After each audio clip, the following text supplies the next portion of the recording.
Josephine Despard, called Josie by her friends and family, was going through a transitional period at the beginning of 1984. The 26-year-old had separated from her husband and was preparing to go to family court with him to settle custody of their 6-year-old daughter Lois. Following the separation, Josie had to move back into her mother's home on North Clinton Street in Olean, New York.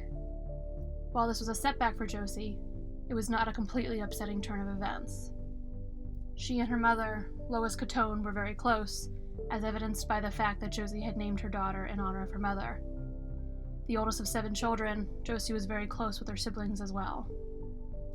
Josie had also begun taking classes at Jamestown Community College in hopes of starting a career that could provide her daughter with a comfortable life. On the evening of February 7th, Josie left home at approximately 5 p.m. She was with a male acquaintance from the nearby town of Franklinville, whom she knew through the community college. The man, Dale Varican, was never publicly identified by police until 2018. Josie supposedly was going to Dale's house so that they could swap stereo components. Josie never returned to the home on North Clinton Street. According to Dale, he and Josie had changed their plans, not going back to his house, but instead to the nearby Olean Center Mall. The two got coffee, and Josie ran into some friends. He claimed that Josie left with these friends, and the last time he saw her was at approximately 6 p.m. Dale was obviously heavily scrutinized by police assigned to Josie's case. None of Josie's known friends or acquaintances came forward identifying themselves as the people Josie went off with, and no witnesses placed Josie or Dale at the Olean Mall. There have been rumors of witness statements placing Josie at a Perkins restaurant later on the night of February 7th with a group of unidentified men, but police have never been able to substantiate these claims. As far as investigators have been able to ascertain, Dale was the last person to see Josie before she vanished. Dale's behavior immediately after Josie's disappearance did not do anything to quash suspicions about him. Right after Josie went missing, he reportedly tried to flee the country.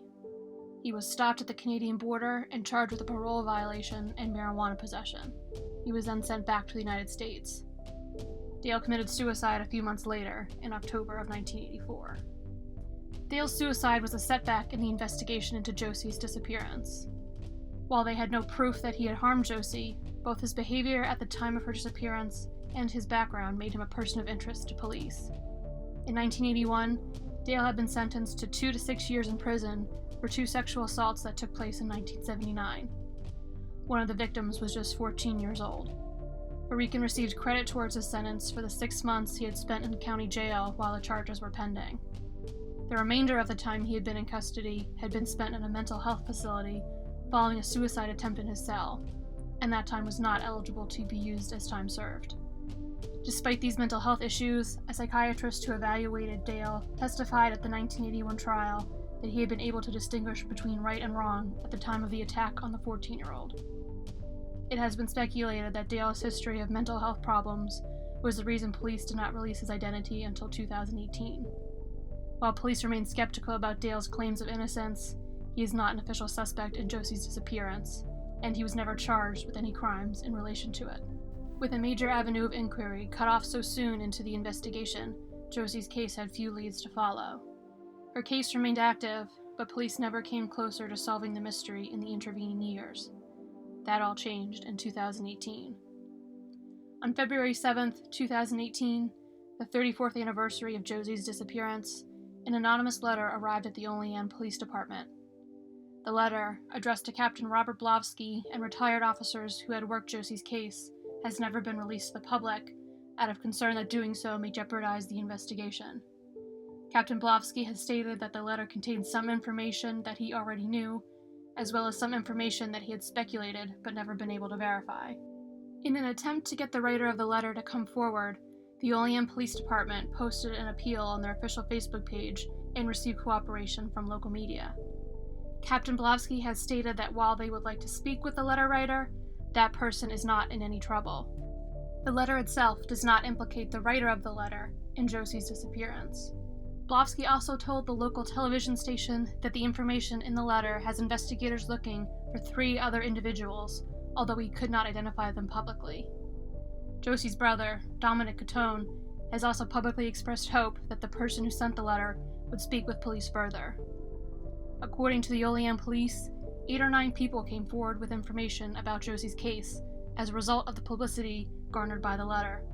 As of August 2018, the identity of the letter's author remains a mystery.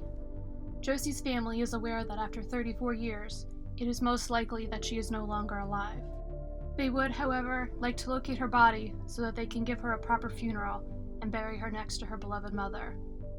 Josie's ex-husband, who was in California at the time of her disappearance, and therefore never a suspect in the case, eventually remarried. Josie's daughter Lois was legally adopted by Josie's sister Eileen Payne and her husband Dana a few years after Josie went missing. Lois, now Lois Payne, grew up in Strongsville, Ohio, with the 3 brothers she gained upon being adopted. As an adult, she had a daughter of her own.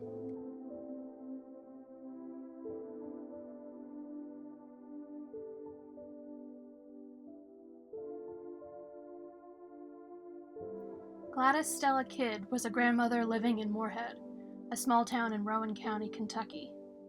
Gladys had been married for 49 years, but her husband Stella passed away in 1983. She was an active member of her church. In 1990, Gladys sold the remaining half of her farm. She had sold the first half of it back in 1988. In the beginning of August, she went to the People's First Bank to cash a $56,000 check she had received from the sale.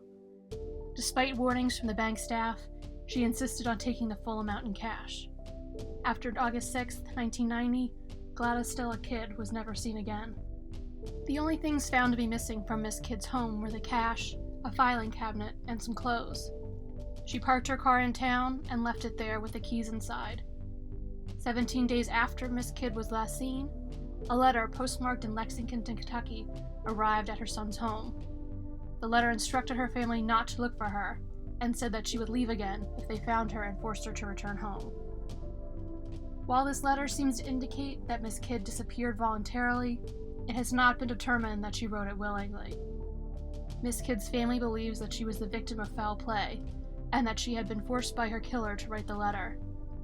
The note was her killer's way of preventing an investigation into her disappearance and protecting himself from being caught. The family's concerns stemmed largely from a mysterious boyfriend who had been a part of Miss Kidd's life for the last few years prior to her disappearance. A few years after her husband's passing, Miss Kidd began corresponding on the phone and going on secret dates with a man that she refused to identify to anyone in her life. When calling Miss Kidd at home, this man would hang up the phone if anyone besides her picked up. Despite multiple family members pressing her for details on this man, Miss Kidd would always refuse to reveal his identity. All she would ever say was that he was a man known to the family and that they would be surprised when they did find out who he was. The secrecy around this relationship caused many people close to Miss Kidd to warn her to end it. According to a letter to the editor in the Moorhead News, written by Miss Kidd's granddaughter, Sandra Nathanson, her family believed this man to be a predator. She further implied that this boyfriend was the reason that the proceeds Miss Kidd earned from selling the first half of the family farm in 1988 mysteriously vanished. If this boyfriend had been using Miss Kidd for money, he would have had no use for her after receiving the proceeds from the sale of the second half of their family farm. Having taken all of Miss Kidd's assets, this individual could have seen her as a liability. Once she realized her boyfriend's interest in her was purely financial, Miss Kidd would no longer be willing to conceal his identity. She therefore may have fallen victim to foul play to protect both her boyfriend's ill-gotten financial gains and his reputation in the community. The family's belief that Miss Kidd met with foul play is supported by the fact that after she disappeared, she stopped collecting her Social Security checks and her driver's license was never renewed. Furthermore, her car was left in Moorhead. If she left town, someone else would have had to drive her. As no one else went missing from the area at the time, she clearly did not run off with her boyfriend to start a new life together. As of 2018, Miss Kidd would be 99 years old. Even if she did not meet with foul play at the time of her disappearance, it is unlikely that she would still be alive today. As her family does believe she was murdered in 1990, they are still searching for answers so that the person who took her from them can be brought to justice. They had her name engraved on her husband's tombstone in the Crick Cemetery in Moorhead, in hopes that one day she can be laid to rest next to him.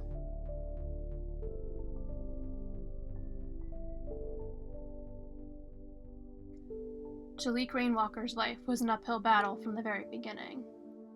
Born addicted to crack cocaine on the floor of his biological grandmother's Albany, New York kitchen in August of 1995, he was also diagnosed with fetal alcohol syndrome shortly thereafter.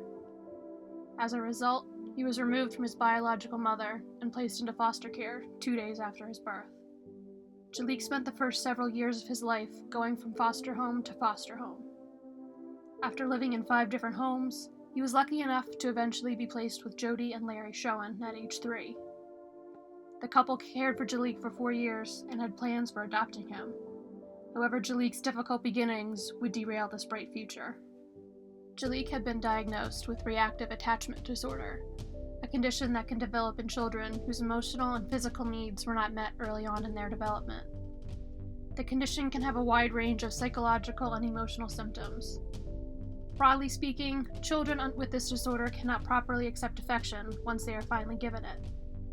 They have trouble asking for help, are severely withdrawn, and respond to affection and interaction in inappropriate ways. In addition to his RAD, Jaliek's fetal alcohol syndrome may have contributed to his behavioral problems. FAS, which is caused when a child's mother consumes alcohol during her pregnancy, can result in a broad range of physical and psychological complications. Children with this syndrome often have learning disabilities, poor reasoning and judgment skills, and hyperactive behavior. Any of these effects could complicate Jaliek's management of his RAD. The Schoens have described Jaliek as a loving and bright child who loved to read. Unfortunately, his psychological conditions did make caring for him difficult. When he became frustrated, Jaliek was prone to violent episodes, where he was essentially unmanageable for up to an hour. The Schoens spent 4 years helping Jaliek try to live a normal life. However, when Jaliek was 7, he attacked the Schoens' biological daughter. At that point, Jody and Larry decided that they were not equipped to properly manage Jaliek's condition after all, and decided not to continue with their plans to adopt him. After leaving the Schoen home, Jaliek was sent to live with Jocelyn McDonald and Stephen Kerr, a married couple with 4 biological children and another foster child with special needs. 18 months later, the couple adopted Jaliek, along with his foster sister. Jaliek's life with McDonald and Kerr was somewhat unconventional. Their rural home in Washington County, New York, was a 2-room shack with no electricity, running water, or indoor plumbing. This was reportedly done out of the couple's concerns for the environment. All of the children were also homeschooled rather than sent to traditional school, although they did participate in small homeschooling groups with other families. McDonald and Kerr did not provide any care for Jaliek's special psychological needs. During the time he was with them, he was not receiving any sort of counseling or put on any type of medication. This is in spite of the fact that they received roughly $36,000 a year from the state to provide for the care of their 2 adopted children with special needs. McDonald's own mother has publicly stated that while she believes her daughter and son-in-law began fostering children for the right reasons, they eventually were drawn to caring for children with special needs because of the additional income they provided.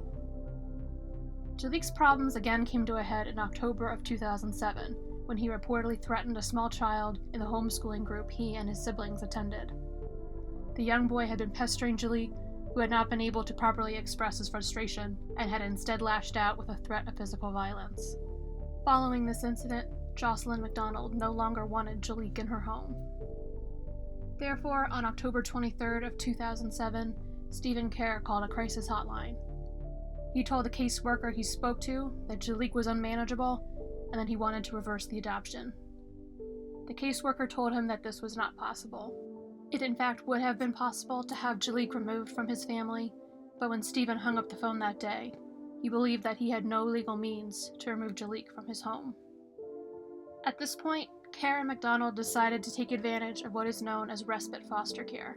In respite foster care, a child is temporarily sent to live with a different licensed foster family during times when they are having difficulty with the family they have been living with. The break allows both the child and their families an opportunity to take a break and evaluate how best to improve their relationship going forward. On this occasion, Stephen Kerr took Jaliek to the home of Elaine and Tom Person, who had provided respite care for Jaliek since he had been 7. As respite care is only a short-term option, Jaliek only stayed with Elaine and Tom for 6 days. When Stephen Kerr picked Jaliek up from their home on November 1st, he told them that Jaliek will be going to another respite foster home the following day. However, Jaliek was going to have to stay with him for the night. Because Jocelyn still did not want Jaliek in her home, Stephen took Jaliek to his own parents' home on Hill Street in Greenwich, New York. Stephen's parents were out of town at the time, so Stephen and Jaliek were alone in the house. The following morning, just before 9 a.m., Stephen Kerr called the police to report his son as a runaway. According to Kerr, he had awoken at 7:30 a.m. on November 2nd and been unable to locate Jaliek. He found a note from Jaliek that read, "Dear everybody, I'm sorry for everything. I won't be a bother anymore. Goodbye, Jaliek." Kerr believed Jaliek to have been wearing blue jeans and a bright yellow fleece pullover when he went missing. He also stated that Jaliek's duffel bag and his favorite stuffed animal had gone missing as well. Jaliek's parents were only cooperative with authorities in the very early days of the investigation. They were interviewed by police on November 4th. On November 6th, Jocelyn McDonald complied with the request for her to take a polygraph examination, which she passed. On the same day, Stephen Kerr took the introductory portion of a polygraph, but declined to complete the examination. The couple retained an attorney the following day. Kerr and McDonald held 2 vigils for Jaliek, one on November 9th and one on November 16th. The latter vigil marked the last public showing of support for the search for Jaliek by his parents. Stephen Kerr reportedly ripped down many of the missing persons flyers posted by volunteers and described Jaliek as evil after he went missing. Concerns about Stephen Kerr's version of events sprung up almost immediately after Jaliek went missing. Elaine Person, Jaliek's respite foster mother, says that one of the assignments Kerr gave Jaliek when he left him with her on that final stay was to write letters of apology to the people he had hurt. This included the students in the homeschool group where he was no longer allowed. While Elaine did not see the letters Jaliek wrote, her husband Tom did see Jaliek writing them. She believes the note Stephen Kerr gave the police was one of those apology notes. If Kerr knew what this note was, why did he misrepresent it to the police to support the idea that Jaliek had run away? In January of 2008, Stephen Kerr was named a person of interest in Jaliek's disappearance.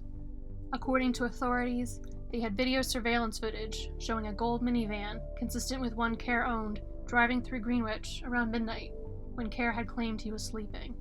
Furthermore, cell phone data showed that Kerr had not taken the route to his father's home that he had detailed in his interview with police.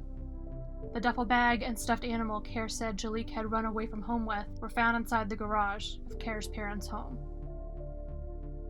Another contentious layer of the mystery of Jaliek's disappearance was added in January of 2008 when a typed letter was mailed to several media outlets in the area where Jaliek went missing. The poorly written letter claimed that Jaliek was still alive. The only real detail that seemed to validate the letter was the reference to a cat named Diamond, which Jaliek did have when he was living with his adopted family. The police accepted the letter as a lead, but those close to Jaliek believe it to be a cruel hoax. According to Elaine Person, Jaliek was too intelligent to have written such a grammatically incorrect letter. Compared to Jaliek's handwritten letter given to police by Stephen Kerr, it certainly is at a much lower level of sophistication. In their investigation into the letter, police executed a search warrant on Stephen Kerr's father's home to take a computer into evidence. They were not able to determine if the letter had been written on that computer. Stephen Kerr and Jocelyn McDonald filed a lawsuit against the police department shortly thereafter, alleging that the search was improper and that police had illegally detained them during it. 4 months after Jaliek went missing, his adoptive parents moved their family out of state. Greenwich police have been publicly very critical of Kerr and McDonald's lack of interest in their son's case. Chief George Bell of the Greenwich Police Department has stated in an interview that he has never seen such a lack of interest from the parents of a missing child. Kerr and McDonald do not contact the authorities to check in on Jaliek's case. While Jaliek's adoptive parents have not displayed an interest in this case, others who love him have stepped up to fight for Jaliek.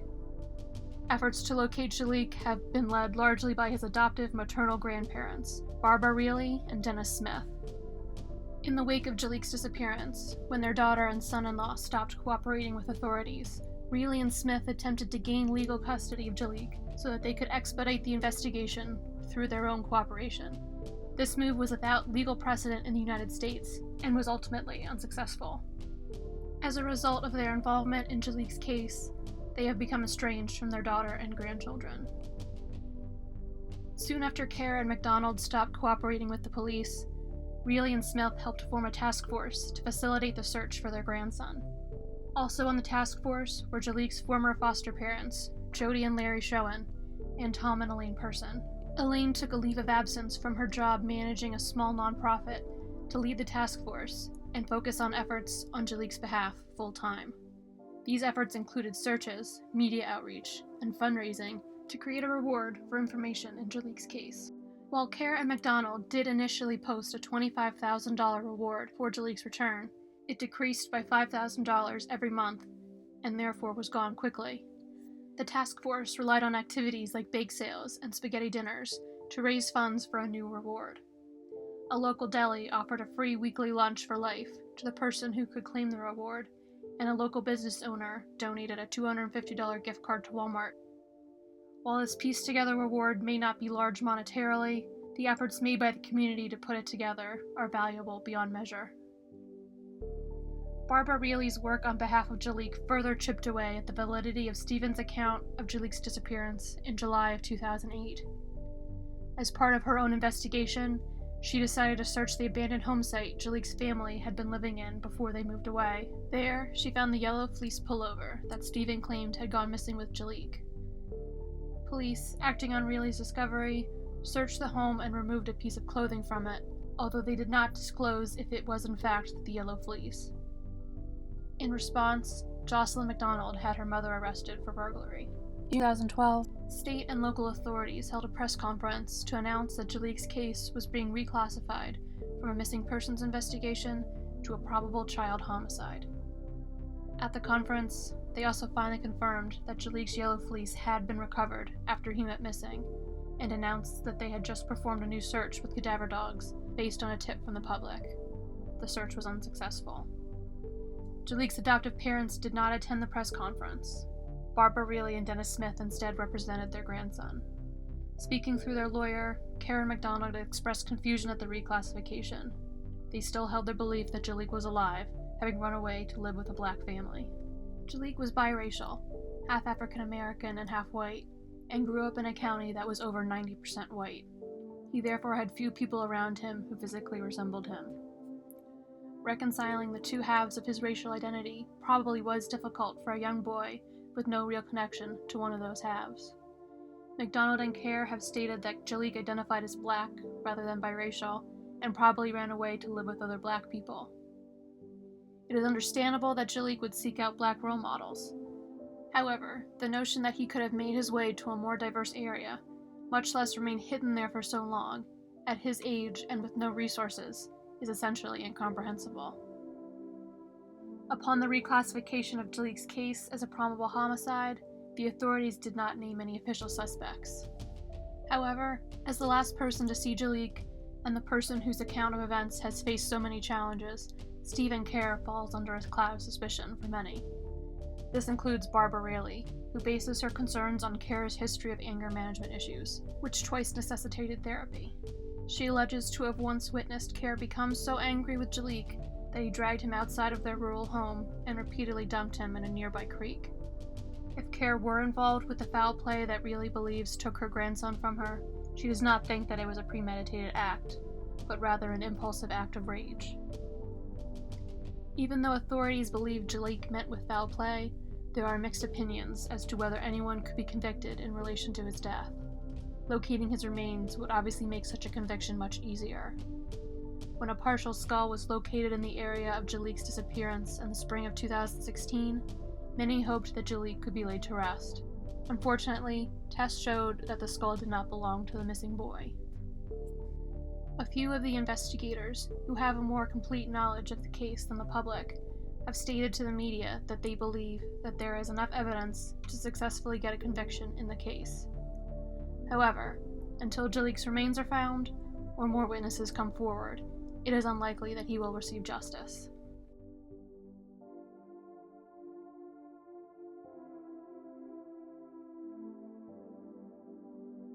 Bernard Ross Jr., known affectionately as Bunny, was 18 years old and living in his family home in Fort Kent, Maine in 1977. On the morning of May 12th of that year, Bunny was in a state of extreme emotional distress. Some reports indicate that he had been taking the antipsychotic drug Thorazine at this time, but there is little supporting evidence for this claim. What is known is that on that morning, Bunny left his family home in his parents' car without asking permission to use it. The car was later found at the home of his aunt, who lived roughly an hour away in Presque Isle, Maine. It is possible that Bunny had driven to the house in hopes of speaking with his cousin, who also lived there. Bunny and his cousin were reportedly very close. While the Ross family car was unexpectedly found at Bunny's aunt's house, another vehicle was unexpectedly missing from it. On that day, a painter had been working inside the Presque Isle home. His truck went missing from the driveway outside of the house. It was later found undamaged along a dirt road in Ashland, a town west of Presque Isle. It appeared that for unknown reasons, Bunny had abandoned his parents' car and stolen the painter's truck from his aunt's driveway. Prior to this incident, Bunny had no criminal record. As best as his family and investigators can tell, this was a move purely made out of panic. When the painter learned of Bunny's emotional state at the time he appears to have taken the truck, he declined to press charges in the matter, meaning that Bunny's record remains clean. Bunny has remained missing since May 12, 1977. There were unconfirmed sightings of him in wooded areas around Ashland around the time he went missing, but extensive searches by law enforcement and the Ross family have never turned up evidence of his whereabouts. Bunny's status as a missing person in the Maine State Police database led to him being featured in the Maine news media throughout the years. 39 years after Bunny went missing, news coverage would help lead to a major development in the case. In 2016, Bunny's parents, Bernard Sr. and Carol, were living in Portland, Maine. Early in the year, they received an anonymous letter from someone claiming to have information about what happened to Bunny. The letter indicated that the writer had seen a recent article about Bunny in the Kennebec Journal and suggested that the paper run another story about the case. The Rosses took the letter to the Maine State Police. Ultimately, in May 2016, Maine State Police Lieutenant Troy Gardner decided to contact the media about the letter's existence and arrange for Carol and Bernard to be interviewed by the Portland Press-Herald. The exact contents of the letter have not been released to the public, so as to protect the integrity of the investigation. Lieutenant Gardner's desire to increase media coverage in the case had a dual purpose: to both reach out to the letter writer and increase public awareness of the case. While the information in the letter has not been verified, Lieutenant Gardner feels that it is important for him to speak with the letter's author. He indicated in his own interview with the Press-Herald that the cooperation with the media was meant to be an olive branch to the person who sent the letter. Lieutenant Gardner believes that speaking to the individual who sent the letter is necessary to either verify its contents and move the case forward, or show that the letter is a hoax and close off that avenue of investigation. Even if the letter is merely a hoax, the Ross family deserves to know. The family has now endured over 4 decades of searches, sleepless nights, and requests to look at John Does from all around the country in an effort to learn of Bunny's fate.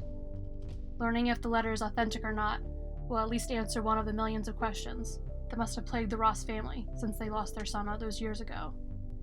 Whether the letter is factual and moves the investigation forward, or is a terrible joke, hopefully the attention it has garnered will one way or another bring closure to Bunny's case.